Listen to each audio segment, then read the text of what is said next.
అందరికీ నమస్కారం అండి. నా పేరు డాక్టర్ కొండమూరి సత్యనారాయణ. నేను కాకినాడలో సీనియర్ మోస్ట్ గైనకాలజిస్టు, వైద్య రంగంలో 40 సంవత్సరాల అనుభవం ఉన్నవాడిని. ప్రీతం ముఖ్యమంత్రి చంద్రబాబు నాయుడు గారు చెప్పినట్టు ఈ పబ్లిక్ ప్రైవేటు పార్ట్నర్షిప్ ద్వారా health care infrastructure, medical college establishment చాలా ర్యాపిడ్ గా డెవలప్ అవడానికి అవకాశాలు ఉన్నాయి. ఇందువల్ల ఎంబీబీఎస్, ఎండి సీట్లు పెరుగుతాయి.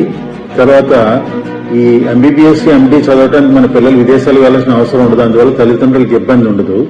ప్రజలకు కార్పొరేట్ వైద్యం సదుపాయం ఉచితంగా అందుబాటులో వస్తుంది. ఈ మెడికల్ కాలేజీలు మనం తొందరగా స్టార్ట్ చేయడం వల్ల ఈ మిగిలిన 10 మెడికల్ కాలేజీలని త్వరితగతిని పూర్తి చేయడానికి మన ప్రీతం ముఖ్యమంత్రి శ్రీ నారా చంద్రబాబు నాయుడు గారు తీసుకుంటున్న ఈ వినూత్నమైన పద్ధతి, that is public private partnership ద్వారా మెడికల్ కాలేజీని అభివృద్ధి చేయాలని చెప్పి తీసుకున్న దానికి రాష్ట్ర ప్రజల తరఫున, మా వైద్య సోదరుల తరఫున నేను ధన్యవాదాలు తెలియజేస్తున్నాను. Thank you very much sir.